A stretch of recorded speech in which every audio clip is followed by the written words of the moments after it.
ಕೆಲವು ಕಿಡಿಗೇಡಿಗಳು, ಸಮಾಜಘಾತುಕರು, ದುಷ್ಟರು ರಾಯರ ಹೆಸರಿನಲ್ಲಿ, ಮಂತ್ರಾಲಯದ ಹೆಸರಿನಲ್ಲಿ ಮುಗ್ಧ ಜನಗಳಿಗೆ ಮೋಸ ಮಾಡ್ತಾ ಇದ್ದಾರೆ. ಮೊದಲನೇದಾಗಿ, ಯಾರಾದ್ರೂ ತಮ್ಮ ಕುಟುಂಬಸ್ಥರಿಗೆ, ತಮ್ಮ ಸ್ನೇಹಿತರಿಗೆ ಆರೋಗ್ಯ ಸಮಸ್ಯೆ ಆಗಿದ್ದು ಅಥವಾ ಆಕ್ಸಿಡೆಂಟ್ ಆಗಿದ್ದು ಆಸ್ಪತ್ರೆಯಲ್ಲಿ ಅಡ್ಮಿಟ್ ಮಾಡಿದ್ರೆ ಅವರ ಚಿಕಿತ್ಸೆಗೋಸ್ಕರ ಹಣವನ್ನ ದೇಣಿಗೆ ಕಲೆಕ್ಟ್ ಮಾಡ್ಲಿಕ್ಕೆ ಒದ್ದಾಡ್ತಿದ್ರೆ ಅಂತಹವರನ್ನ ಸಾಮಾಜಿಕ ಜಾಲತಾಣಗಳಲ್ಲಿ ಇಂತಹ ಜಾಗಗಳಲ್ಲಿ ಟಾರ್ಗೆಟ್ ಮಾಡಿ ಅಂತವರಿಗೆ ಮೆಸೇಜ್ ಮಾಡಿ, ಮಂತ್ರಾಲಯದ ವತಿಯಿಂದ ಇಂಥದ್ದಕ್ಕಂತಾನೆ ಹಣವನ್ನು ನಿಗದಿ ಮಾಡಿಟ್ಟಿದ್ದೇವೆ, ಅದನ್ನ ನಾವು ನಿಮಗೆ ಕಳಿಸ್ತೇವೆ, 4 ಲಕ್ಷನೋ 5 ಲಕ್ಷ ನಿಮಗೆ ಎಷ್ಟು ಬೇಕೋ, ಬಟ್ ಅದಕ್ಕೆ 10% TDS ಬೀಳುತ್ತೆ, ಅದು ನೀವು ನಮಗೆ ಮೊದಲು ಕಳಿಸ್ಬಿಡಿ ಅಂತ QR ಕೋಡ್ ಕಳಿಸಿ, ನಂಬರ್ ಕಳಿಸಿ, ಇವರು ಆ ಅರ್ಜೆನ್ಸಿಲಿ ಹಣವನ್ನ ಕಳಿಸಿದ ಮೇಲೆ ಆ ನಂಬರ್ಗಳು ಸ್ವಿಚ್ ಆಫ್ ಆಗೋಗ್ತವೆ, ಮಾತಾಡೋಕೆ ಸಿಗೋದೇ ಇಲ್ಲ.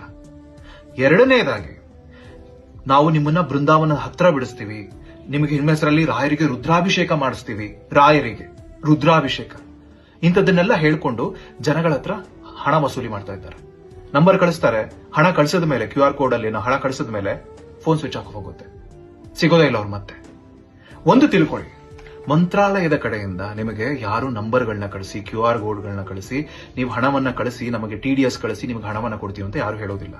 ಇನ್ನೊಂದು, ನಿಮ್ಮ ಪುಣ್ಯಕ್ಕನುಗುಣವಾಗಿ, ನಿಮ್ಮ ಕರ್ಮಕ್ಕನುಗುಣವಾಗಿ, ನಿಮ್ಮ ಭಕ್ತಿಗನುಗುಣವಾಗಿ ರಾಯರು ನಿಮ್ಮನ್ನ ಎಷ್ಟು ಹತ್ರ ಕರೆದು ದರ್ಶನ ಕೊಡಬೇಕು ಅಂತ ನಿರ್ಧಾರ ಮಾಡ್ತಾರೋ ಆ ದರ್ಶನ ಯಾವಾಗ ಆಗಬೇಕು ಅದು ಆಗೇ ಆಗುತ್ತೆ.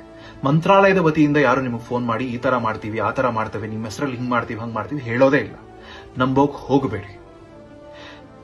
ನಿಮಗೆ ದೇಣಿಗೆ ಕೊಡಬೇಕು ಅಂತಿದ್ರೆ srsmatha.org ಅಲ್ಲೇನೆ ಅಫಿಷಿಯಲ್ ವೆಬ್ಸೈಟ್ ಅಲ್ಲಿ ಜಾಗ ಇದೆ, ಅಲ್ಲಿ ಅದಕ್ಕೊಂದು ನಿಗದಿತ ಪೇಜ್ ಇದೆ, ಅಲ್ಲಿ ಹೋಗಿ ದೇಣಿಗೆ ಕೊಡಿ.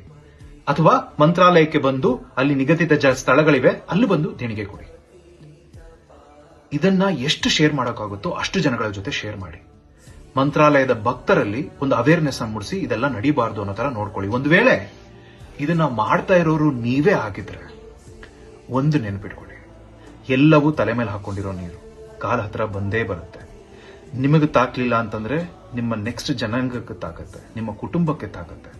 ಆದ್ರಿಂದ ಇಂಥದ್ದನ್ನೆಲ್ಲ ಮಾಡಬೇಕಾದ್ರೆ, ಜನಗಳಿಗೆ ಮೋಸ ಮಾಡಬೇಕಾದ್ರೆ, ರಾಯರ ಹೆಸರನ್ನ ಬಳಸ್ಕೊಂಡು, ಮಂತ್ರಾಲಯದ ಹೆಸರನ್ನ ಬಳಸ್ಕೊಂಡು ಮೋಸ ಮಾಡಬೇಕಾದ್ರೆ ಜಾಗರೂಕತೆಯಿಂದ ಇರಿ. ಬಹಳ ಯೋಚನೆ ಮಾಡಿ.